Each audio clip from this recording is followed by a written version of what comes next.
Hey everyone, I hope you're doing well. So I'm going to respond to the 5 most common arguments that I've come across since starting my channel regarding non-binary identities. These arguments are ones that I've been sent privately, that I've encountered in comment sections, and that I've seen presented by other YouTubers. This will be the last time that I address the issue as it stands now, but if you have a better defence that's not included in this video, then feel free to post it below. Argument 1. Biological sex can be fluid. While most people who identify as non-binary seem to accept that gender expression may be fluid, but sex is not, I have encountered a number of people who present this argument. And they often use sequential hermaphroditism as evidence that sex, not gender expression, can be fluid.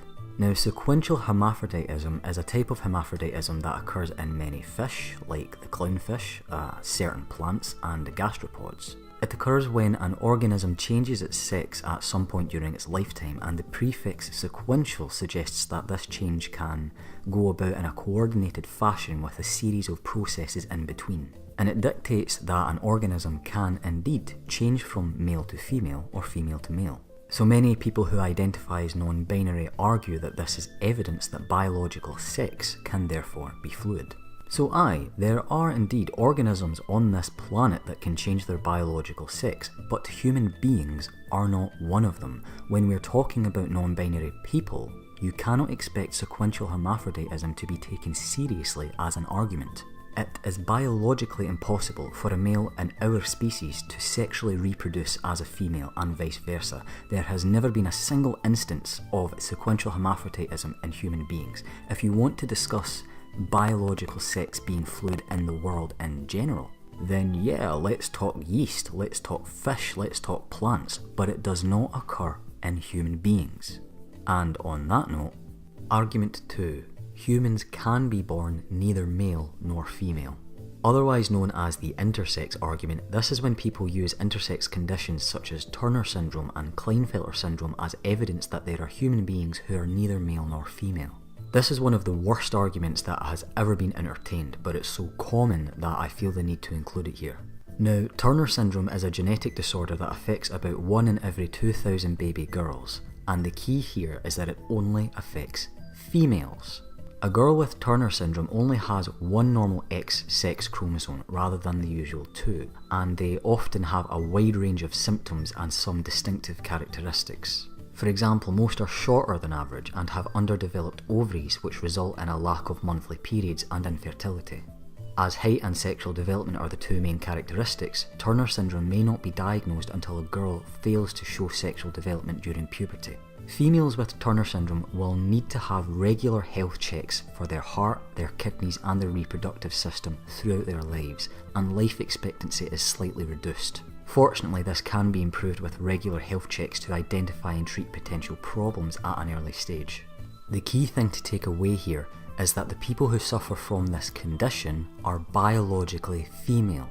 They are not proof that biological sex is fluid, they are not proof that there is such a thing as a third biological sex. They are biological females who suffer from a syndrome. Now, Klinefelter syndrome is where biological males are born with an extra X chromosome. As you know, usually a female baby has 2 X's and a male baby has 1 X and 1 Y. But in Klinefelter syndrome, a baby boy is born with an extra copy of the X chromosome. Now, the X chromosome is not a female chromosome, and it's present in everyone. It's the presence of a Y chromosome that denotes the male sex.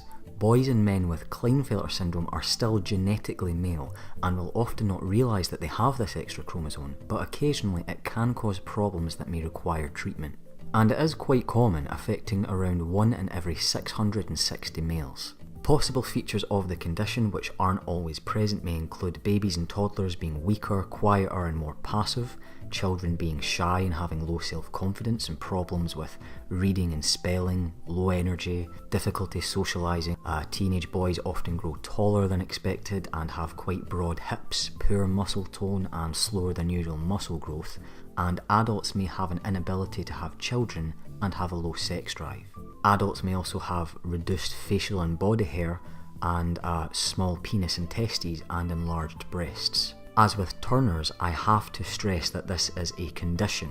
It is a defect. it is not a third biological sex, with most males with Klinefelter syndrome not being significantly affected. They can live perfectly normal, healthy lives. Infertility tends to be the main problem, and they are at a slightly increased risk of developing other health problems including type 2 diabetes, osteoporosis, cardiovascular disease, blood clots, autoimmune disorders and male breast cancer, although this is very rare. People with intersex conditions like Turner's and Klinefelter's are still either male or female, and using them as an example that you can be a third sex is simply incorrect. Argument 3. Many cultures recognise more than two genders. This is often used as a way to introduce the idea that third genders are not a new phenomenon, and tends to lead to the argument that people in the West who want to be referred to by alternative third gender pronouns like ze and zir should be able to do so.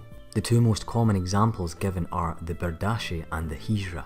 Among some Native American tribes, a person, usually a biological male, who assumes the gender identity of the opposite sex were called the Berdache. They have often been described as occupying a third gender role in which the traits of men and women are combined with those unique to the Berdache status. For example, male Berdaches did women's work, cross-dressed and formed relationships with non-Berdache men that were not considered homosexual.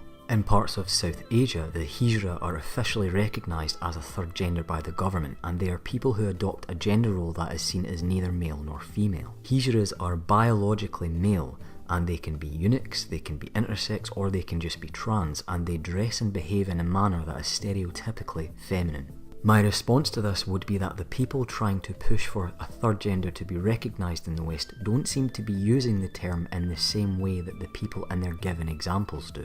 The Berdache and the Hijra cross-dressed. They tended to behave stereotypically feminine, and as mentioned, the Hijra were often eunuchs, intersex or trans. These people had gender roles and gender norms by which they were expected to conduct themselves in order to attain their third gender status. Those who are currently pushing for a third gender to be recognised in the Western world have no such expectation. They seem to be arguing that simply saying that you're a third gender, that you identify as a third gender, regardless of how you present or conduct yourself within society, should be enough to have you recognised as one. They say that they're trying to embrace diversity, which is not what the Berdache or the Hijra were or are about. Many on the far left distinguish between those who are genderqueer, gender fluid, bigender, agender, so on and so forth.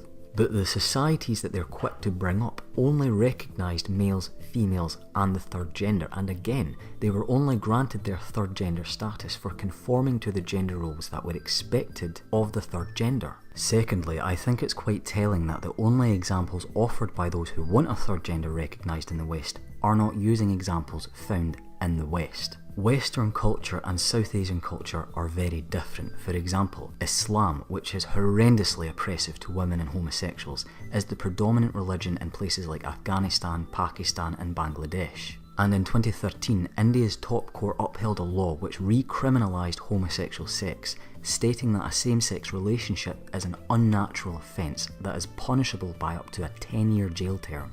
Before you start applauding other non-Western cultures as progressive and inclusive, calling for aspects such as their third gender to come to the West, perhaps you should do a bit of digging and try to understand why these things exist. These are not cultures we want influencing our own. Argument 4. Many languages have no gendered pronouns. This often comes up as a defence for gender-neutral pronoun use, and again, they need to leave their own countries in order to find an example. The most common one I've been given is Chinese, and while it's true that Chinese has no spoken gender pronouns, as the word for he, she and it are all pronounced the same, they can be distinguished when written down. And of course, in 2015, Sweden added the gender-neutral pronoun hen to their dictionary. I could sit and list all of the languages that have gender-neutral pronouns, but I'm not going to do that for one reason. I do not speak those languages. I speak English, and English speakers use gendered pronouns to refer to one another. If you want to introduce a gender-neutral pronoun like ze into the English language, knock yourself out. You can refer to yourself and your friends however you please. But if I register you as male, I will he you. If I register you as female, I will she you. And as I will never register another human being as genderless, those will be the only two options you get from me. As I've said in the past, if you identify as non-binary and you ask nicely, I will try to use they for you, but I cannot promise anything because as a native English speaker, I'm simply not used to speaking like that. It just doesn't come naturally to me, and to be frank, it requires a lot more effort than I'm willing to give. Nobody is saying that you cannot refer to yourself and your friends with gender-neutral pronouns. And as long as you don't demand that others do the same, nobody really gives a shit what you do, just don't police my speech. Argument 5. People who identify as non-binary are evidence enough that non-binary people exist. This is normally the last resort that many people turn to when they've ran out of everything else. It's when they give up their objectivity to argue from a purely emotional place, which boils down to, if you do not accept me as non-binary, then you're denying my existence. You cannot deny the existence of a person with which you're currently engaging in conversation. If I am talking to you and I say that you cannot be non-binary, I'm not denying your existence as a human being. I am questioning your identity as a non-binary person. Now, I don't go around telling non-binary people that I think they're bullshitting during my day-to-day. This is a conversation I have either through private messages when non-binary people contact me, or online when I'm making an argument like the one you're currently listening to. I've said it before and I will say it one final time. I do not care what you call yourself. I do not care what you identify as. Call yourself genderqueer, genderfluid, genderless, call yourself a pickle, whatever makes you happy. But calling yourself something doesn't make it so, and I will not be told to see you in a way that differs from how I actually see you. I will not have my thoughts or my language policed. I'm perfectly happy to live and let live. But all of these arguments for being non-binary do not stand up to scrutiny. They prove nothing. They certainly don't prove that people who identify as non-binary can actually be non-binary. It is not possible. And with that, lads and lassies, take care.